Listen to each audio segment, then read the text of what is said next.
Baik, assalamualaikum warahmatullahi wabarakatuh. Nama saya Osam Muhammad Madani dari kelas 4 MHUB. Di sini saya akan menyampaikan tata cara menggunakan ihram yang baik dan benar. Untuk pertama-tama, kita pegang terlebih dahulu dari ujung kain dan satukan seperti ini.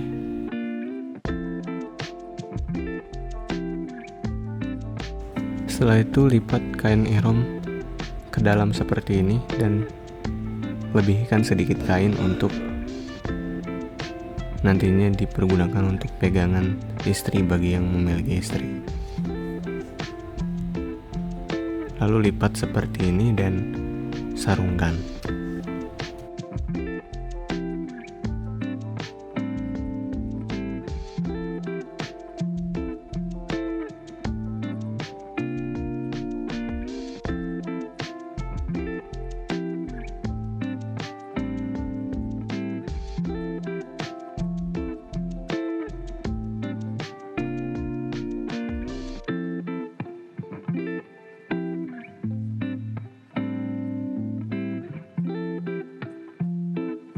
Baik untuk bagian kain ihram untuk penutup badan, yaitu yang kita lakukan pertama kali, itu kalungkan kain ihram dan lipat hingga seperti ini.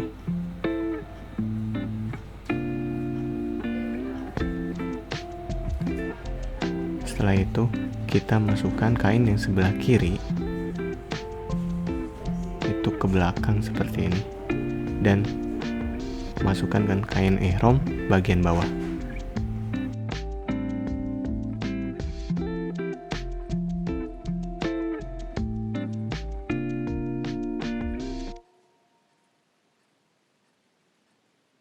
Begitupun yang sebelah kanan kita masukkan juga ke belakang seperti ini.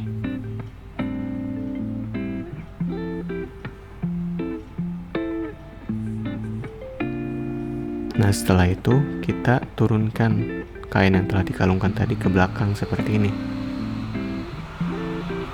Dan inilah tampilan ihram bagi laki-laki untuk sa'i.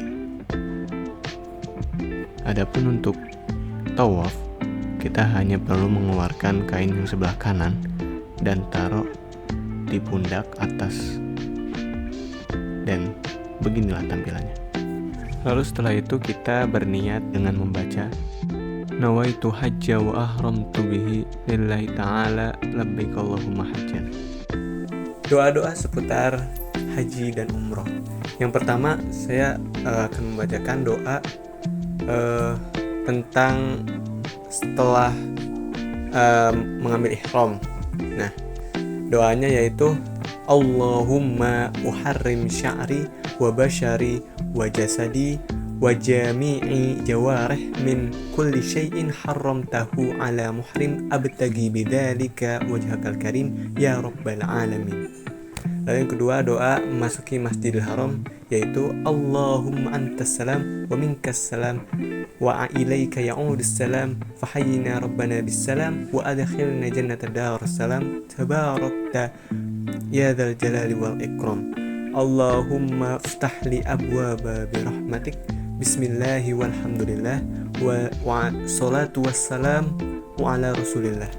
Lalu doa yang terakhir yaitu doa tahallul atau mencukur rambut, yaitu Allahu Akbar, Allahu Akbar, Allahu Akbar, alhamdulillahi ala ma hadana walhamdulillahi ala ma anamna bihi alaiha.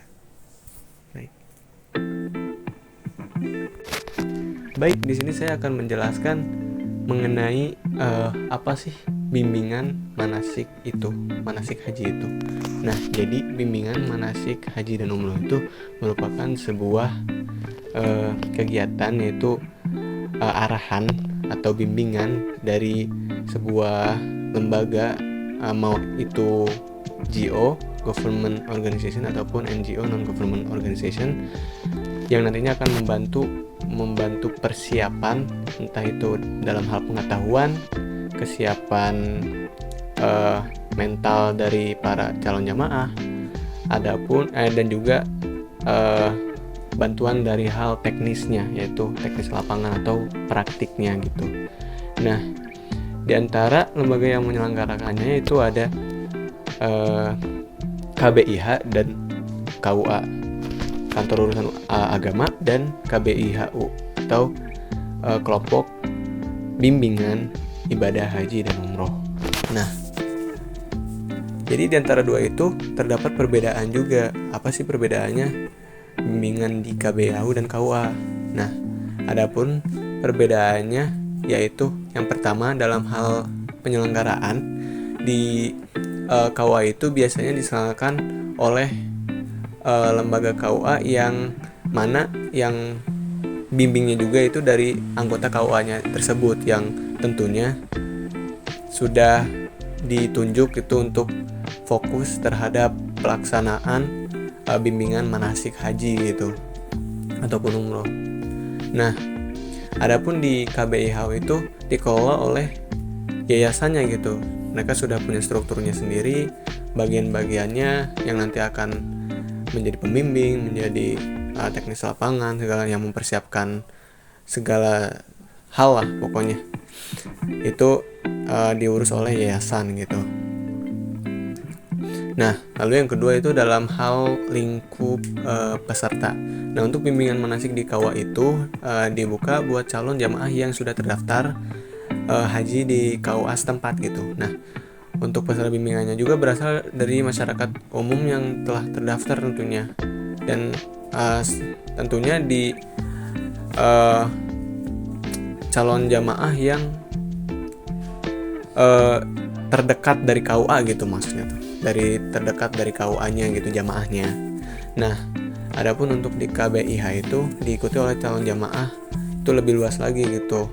Jadi nggak harus dari satu daerah doang, tapi bisa dari berbagai daerah atau kelompok tertentu yang bergabung di KBIH. Misalkan orang Bandung pengen ikut KBIH yang di Sumedang nih, gara-gara di KBIH Bandungnya rata-rata sudah penuh misalkan, bisa gitu. Jadi terbuka gitu untuk dari berbagai daerah untuk kalau KBIHU gitu. Nah, lalu yang ketiga ada pendekatan dan materi. Nah, untuk bimbingan manasik di KUA yaitu cenderung menggunakan pendekatan yang lebih formal dan berfokus dalam aspek-aspek tata cara dan tuntunan ibadah haji umroh sesuai dengan ajaran Islam. Seperti misalkan materi rukun, wajib, dan sunnah dalam melaksanakan ibadah haji. Nah, kalau di KBIH itu pendekatannya lebih praktis dan berbasis pengalaman dari para pembimbing jamaah haji yang tentunya sudah berpengalaman banget gitu kan untuk membimbing dan banyak pengalaman dalam melaksanakan ibadah haji gitu lah intinya. Dan juga di KBIH itu lebih memberikan penekanan ke persiapan fisik dan mental, dan juga informasi praktis seputar perjalanan serta pengalaman dan tips bagi jamaah haji nantinya supaya lebih prepare gitu kepada calon jamaahnya supaya siap dan lancar ibadahnya nanti. Untuk durasinya, perbedaan durasi yaitu bimbingan manasik di KUA biasanya memiliki jadwal yang terstruktur dan durasinya lebih singkat dibandingkan di KBIHU gitu. Misalkan setiap pertemuan misalkan sekali seminggu, mungkin ada yang bahkan sebulan sekali gitu pertemuan latihannya gitu di KUA. Sedangkan di KBIH itu lebih sering gitu dibanding di KUA itu pertemuannya, dan juga lebih terstruktur dan lebih rapih lah untuk pelatihannya, jadi lebih maksimal untuk bagi para calon jamaahnya gitu. Nah, lalu saya akan menjelaskan mengenai fungsi manajemen dalam hal bimbingan manasik haji gitu. Nah, fungsi manajemen itu kan ada 4 itu, POAC. Yang pertama ada planning, organizing, actuating, sama controlling. Nah, yang pertama planning. Nah, planning ini jadi nantinya KBH atau KUA itu nanti pokoknya lembaga yang menyelenggarakan bimbingan manasik ini akan mempersiapkan segala hal dari misalkan tempat, juga materi yang akan disampaikan, juga mengatur planning target jamaah, juga membuat list pertemuan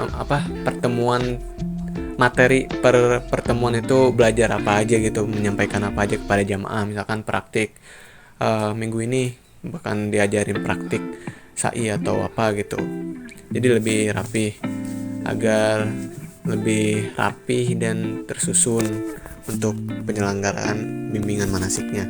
Lalu setelah planning itu ada organizing. Nah, di organizing ini juga jadi lembaga tersebut itu membuat struktur tentunya untuk lebih rapih juga dalam hal pelaksanaannya, supaya setiap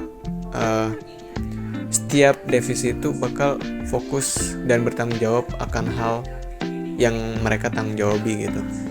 Jadi mereka membuat lembaga tersebut membuat struktur organisasi terlebih dahulu gitu, organizing, dan juga mengatur jalannya pelaksanaan bimbingan manasik. Nah, lalu actuating itu pelaksanaannya gitu. Jadi semua hal yang telah diorganising sebelumnya itu dilaksanakan, dipraktikkan itu di actuating gitu. Jadi misalkan bagian pembimbing gitu, setelah sudah dipersiapkan dari planning, misalkan materi ini sudah disiapkan, terus organizing sudah, pembimbingnya sudah dapat gitu, udah ada pembimbing, lalu actuating, pengarahan langsung kepada jamaah gitu, penyampaian materi, praktikum praktik lapangan misalkan gitu kepada para jamaah di actuating. Nah, habis actuating baru controlling. Nah, controlling ini jadi setiap pertemuan, setiap misalkan setahun sekali akan ada controlling, dan tentunya juga ada evaluating nantinya yang akan mengatur keberhasilan dan kelancaran dari kegiatan bimbingan manasik tersebut gitu. Lalu ada unsur-unsur manajemen. Untuk unsur-unsur manajemen yaitu ada man itu dalam hal bimbingan manasik itu yaitu pembimbing, yaitu yang mengarah dan memberikan materi kepada jamaah gitu, mentor. Habis itu ada material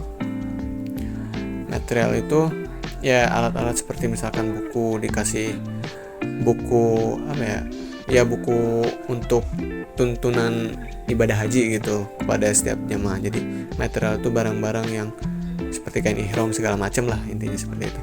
Habis itu yang ketiga ada money. Nah, money itu tentunya biaya gitu, biaya pelaksanaan bimbingan manasik itu, biayanya dari mana aja, terus bayar untuk pelatihan itu berapa, segala macam itu tentang money-nya. Nah, lalu itu ada mesin, atau kalau dalam hal bimbingan itu peralatannya, misalkan setiap praktik lapangan itu misalkan membutuhkan alat, misalkan untuk praktik tawaf, maka akan dibuatkan Ka'bah, simulasi Ka'bah gitu di tengah lapangan. Itu kan membutuhkan alat. Tentunya juga alat-alat untuk misalkan seperti proyektor segala macam untuk menampilkan materi gitu kepada para jamaah, itu namanya mesin. Habis itu ada yang namanya material, money, mesin. Habis itu ada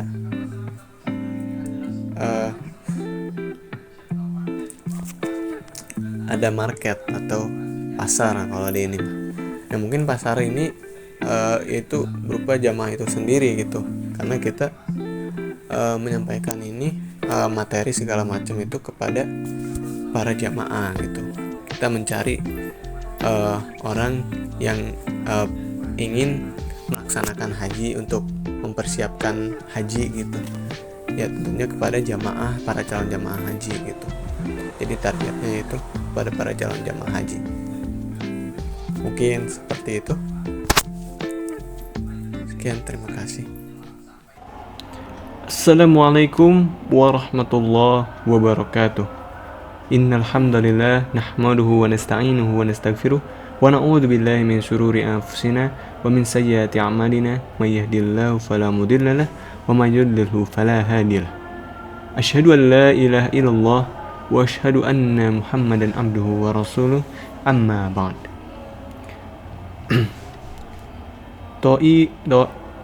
Dhaifur Rahman rahimakumullah.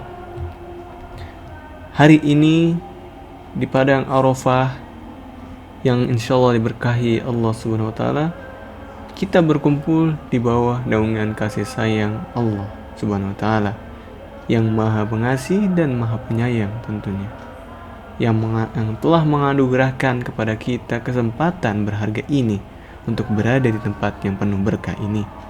Mari kita bersyukur dengan mengucapkan hamdalah dan berzikir selagi kita berada di kesempatan kali ini. Hari Arafah adalah hari yang penuh berkah, hari di mana kita berdiri di hadapan Allah Subhanahu wa taala memohon pengampunan dan rahmat-Nya.